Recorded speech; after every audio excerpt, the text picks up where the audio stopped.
welcome to a few Goldilock Bears podcast. This is a podcast where we talk about things we love, things that we hate, and things in the middle. This could be things that we're indifferent about, that we're ambivalent about, that we're on the fence about. These are the gray areas of life. These are the things that aren't in the black and white, that they don't maintain to your precious polar opposites. Hello, I'm Vincent Cloud. I'm John Nemeth. And I'm David Lauer. And a deja vu is we're going back to talk about an old topic that we've talked about this topic before, but we've got a new spin on it. Something else about it we got to talk about. Yeah, the segment is called the Deja Fuse. I will go, and it's about eavesdropping. Dave, I believe you hated this. So in eavesdropping, in comedies, it's so hilarious when like a character is outside the door and they're listening to their parents, and the dad's like, "So tonight I shall die," and they're like, "Oh my God, he's gonna die!" And they run off crying, and he's like, finishes his sentence, "My hair." It's like it's so stupid, but. One of the favorite shows in recent years of people which garnered all these awards was Frasier. I went back and I'm like, every episode is a misunderstanding by eavesdropping on another character. Every fucking episode. It was crazy. Yeah. Oh, I did not remember that. I haven't watched that show for so long. Yeah. So I don't know. Is it that clever when they're using that that lame-o plot device? That's crazy. Yeah, that's all I have. You guys could add anything. Dave, you watched Um, Frasier, right? You know I have. I Niles. like I but like I watched it back when I was like 15 years old and it was like a rerun on TV but it is like a good device for like a sitcom. I don't know. Like a lot of times you just have to have something goofy like that. Where like Seinfeld, it was just like Jerry picking out something about this girl he went on a date with, like, oh, she has man hands, or she wears the same dress, or she eats her peas weird, or it was just like him nitpicking something about a person and then just writing a whole storyline up based off of that one weird thing. I think that's way more work to do that than to rely on the same old tropes of mishearing someone in the other room. Yeah, that's crazy to me. yeah, Anyway, I mean, that seems like something you can do once or twice, maybe, but it shouldn't be like the backbone of your premises. and these characters in Frasier are supposed to be so intelligent, you know? And I can't think of specific examples now, but I feel like that happens all the time in shows where it's just someone like, yeah, like overhearing, but they miss the critical piece, or it it just doesn't sound like it should. And like if they just talk to each other for 3 seconds, they could clear it up, but they don't. And in drama, they always hear the full sentence because they could use that as against the other character, very soap opera esque. They'll never mishear something, and then it'll get goofy. That never happens in a drama. All right, should we get the show started? Eh? Go ahead, Yes. Dave. I believe you have some love for us. Sick. Yeah. Something I love. It's just like a weird thing, but it's just like I love secret doors or like trap doors or like secret spaces.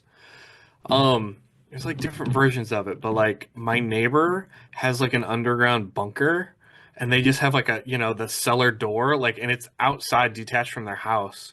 And there's just a giant steel door and it looks like something from the movie Blast from the Past. Yeah. It's kind of like that. Like, I love those like kind of secret trap doors because I'm so fascinated. I'm like, oh, I really want to go down there. Like, what's behind that? And like, I also love like cellar doors that are like built into the floor, like where you could put a rug over it and you don't even know it's there, and then you pull back the rug and then there's a handle and you pop it open and you can go down into the secret cellar. I rented a house in Eau Claire.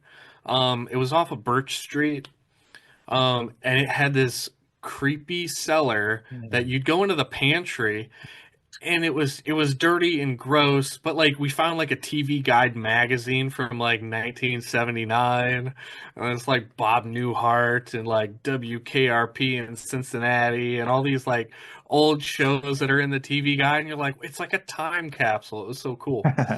And like I really want to like in my own house, I want to build like a secret room or something where you have like the bookshelf and you like pull a book on it and then like all of a sudden the shelf will slide and then you can go back and you got like a little man cave back there or something. I don't know. Like this type of stuff, I think it would be so cool. I don't think I'd ever be able to afford to like build something like that in my house, but I do somehow want to like put some bookshelves in front of a closet and then you move the shelf and then you just go into a closet. It's like, yeah, I put my winter clothes back there during the summer, or just something stupid like that. So I actually have an opportunity to do something like that. We're doing some home renovation, and our house has a chimney that's no longer in use because like modern furnaces and water heaters just like go out like a PVC pipe out of the side of your basement rather than going up the chimney anymore. So we had our chimney removed, so now we have this like empty cavity in the middle of our house, and it's like, ooh, what do we want to do? Like, should we build like a dumb waiter where like have the thing on the Yeah. pulley that you can pull stuff up to the between the basement and the first floor, or um, I was angling, should we have like a safe in the wall, and then you have the painting in front of it, and you Yeah. can move the painting and then open the safe. So Yeah, like figure out what we want to do there. Or you can just stand in the chimney and then put a portrait with the eyes out. You can just Oh stare at your yeah. guests. Yes. They're like, man, where's John been? I'm just sitting here. And it has to have like the eyes that like you like move the panel so then the eyes become open and then you stick your eyes up next to them. Oh man. So that in Scream 3, the whole third act is in this old Hollywood mansion and it has trapdoors. You could go behind the mirrors and stuff, and then you find this hidden screening room with like a, big silver screen and stuff. And I liked it, but everyone else was like, "Oh, it's like Scooby Doo. It's lame. It's exactly the movie that the Scream One movie would make fun of." I'm like, I guess I don't know. They didn't though. They didn't make fun of hidden passages and stuff, so I kind of liked it. Yeah. Oh, so some shows though have hidden stuff in their buildings, and it's just part of the plot. Like Twin Peaks, Only Murders in the Building. They totally rely on that, and they're like, "Oh, remember the secret passageway from season one? Well, let's use it again." Yeah, it's very bizarre. I love the trope where they trigger them accidentally.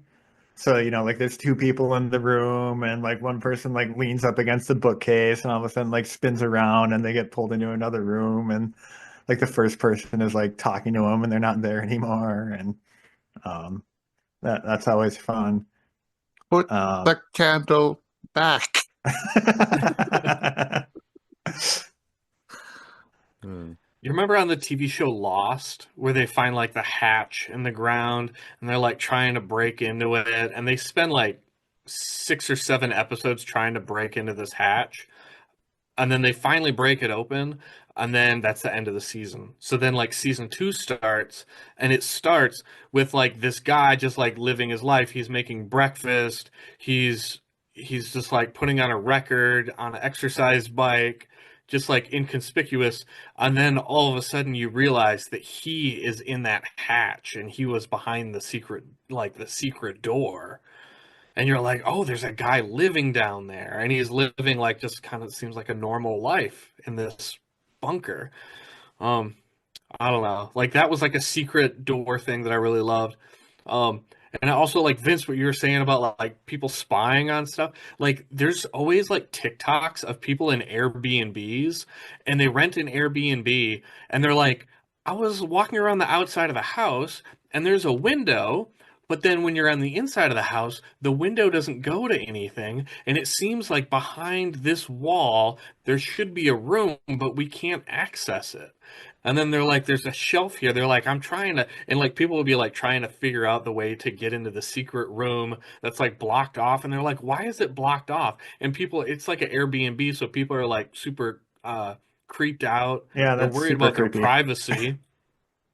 Yeah. And they like, and sometimes they're like trying to snoop around and look at stuff and trying to like, hey, is this mirror here? Is it double sided?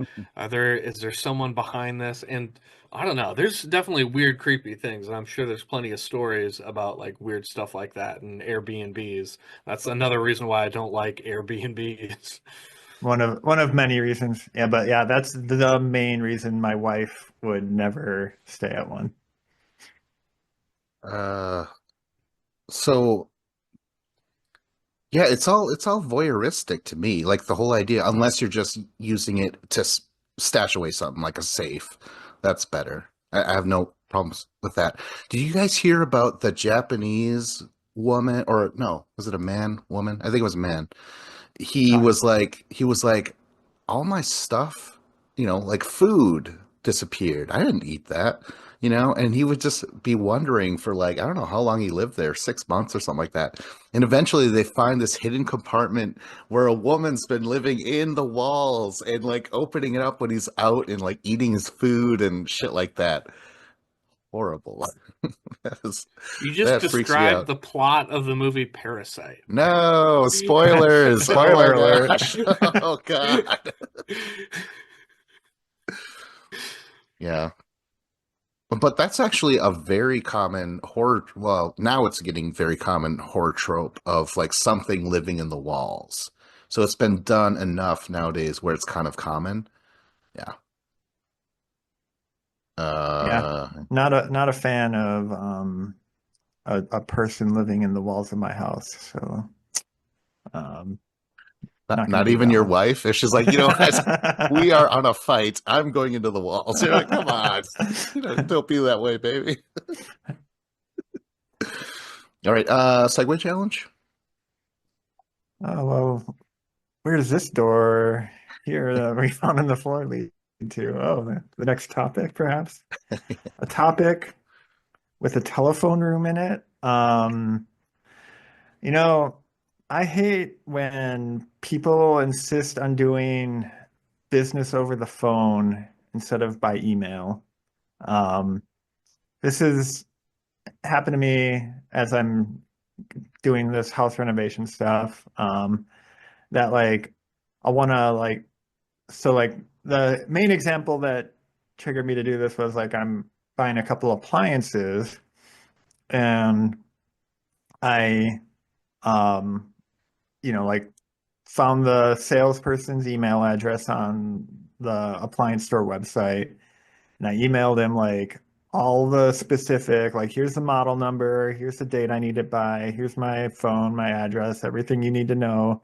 Like, can you make this happen? And he like for whatever reason he insists on calling and I'm like not answering because I sent him the email with everything he needs to know and all he leaves a message just call me back as soon as you can. And like, so I eventually call him back and like he insists on me like telling him all this same information over the phone, only it's way more complicated because instead of just reading it, I have to like spell things out Ugh.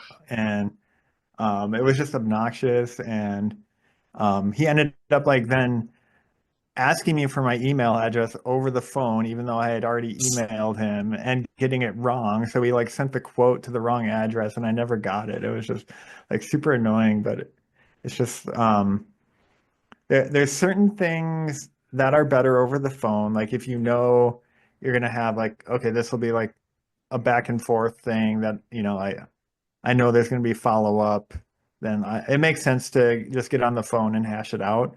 But for the most part, like if it's just like I need to get this dump of information to you, email is so much more efficient. It's just here's the text, you can copy and paste it, you can print it out if that's something you're into. Like um, just like getting like even telling like an address over the phone is just annoying compared to email. Like even though if it's just like a short thing. And I don't know if I'm being ageist or like if it's the older generation who prefers the voice to voice and communicating that way, but it just seems very inefficient at times and prone to error. Yeah, I think I mentioned doing business over the phone or something like that. Um, Either talking to someone or having to press those buttons as being like very annoying. And how Excel, like if you're late on a payment ever, you can't pay online. You have to call them on the phone.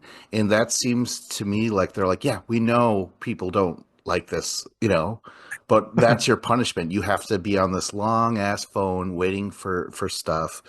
And just in general, I prefer to text or to email someone over talking over the phone because I don't know, just the voice by itself, I don't I don't know. I just don't care for it. And sometimes you can't understand them where it's like plain text on an email.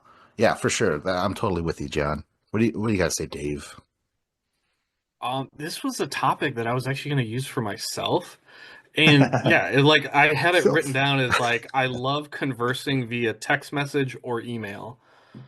Um, like when I've had a few things over the last like 5 years. Anytime I want to do something like with a business, whether it was insurance, like my home insurance or car insurance, I have their email and I just send them an email. I'm like, hey, I want to add this onto my policy, and they'll just send me like, oh, here's a form, fill this out, email it back.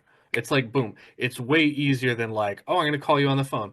Okay, send me something in the mail, or I'll go and pick it up at your office, and then I'll fill it out, and then I'll mail it back to you. And it's like I can complete like business transactions super easy. When I bought my house and I got a loan, the loan place that I was working through was like in Texas somewhere, like 10 hours away, but it didn't matter because I just did everything over email basically. I think I had like one or two phone calls with them. They were super short, just like a minute or two. He's like, "Okay, I'll send you everything over the email." And it was just like back and forth. It was so easy, and it was like he would email me something and I would be on my phone, I'd be at work, and I would just type up the answer to it. I would hit send, and then 2 minutes later he'd send a reply, and it was like, okay, we're done, problem solved. And it was like this obstacle that could have been phone tag, and like I can't make this phone call right now because I'm at work, but I can get on my phone and I can type a few things real quick and hit send. It was so much easier.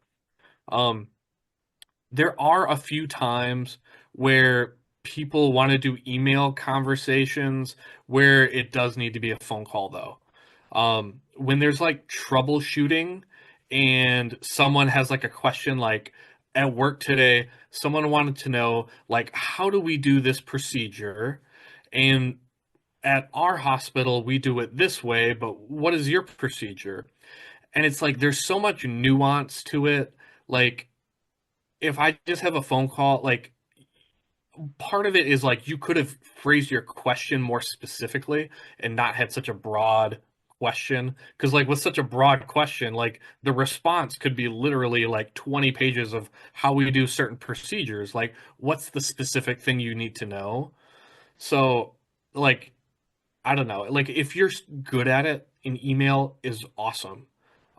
If but if you're like a poor at communicating, then it's like you almost need to do it over the phone because then you can like claw and scratch like the info out of the person.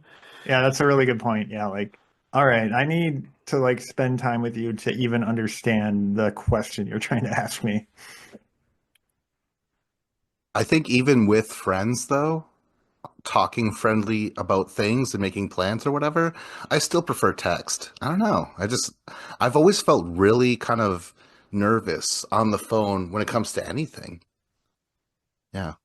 So, Yeah, I think like planning something, especially with like if you get like a group text message of like, hey, what are we gonna like Saturday night? What time is everyone available? Where do you want to meet?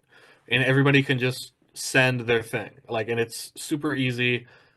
And you can always refer back, like it's set in stone, like this is a reply to this. Like you can look at the exact words that they said. So if later somebody's like, "Oh, I didn't say that," and be like, "Ah, here's the receipt right here. You said that." ooh, possibly future topic, just group text, especially if you're doing something and your phone keeps going off and you check it and you're like, oh, Jordan sent some stupid shit. Oh, thanks again, Jordan. It's just like, why did I have to get notified for that? Maybe you're not in that conversation at the time. And then you have to read all that you missed. Oh, gosh. I Yeah, agree. that can Jordan definitely be its totally whole topic. Jordan ruined that Facebook Messenger group with all of his bad posts. And random GIFs. You're like, Jordan, let's stay on topic, please. Yeah, anything else or segue challenge? Um, well, actually, can we follow up with this on the phone and I'll give you the segue there. All right. Okay, so I want to do my maybe indifference. I don't. Okay, so yeah, I'll just go with indifference. I might change it to ambivalence, but it's about people who boast about their charity work. This came from a conversation I was having with my mom, and she's like, "Oh, that fucking Bono. He always has to say, oh, I'm doing this and I'm doing that." And to me, I'm like, well, I don't care.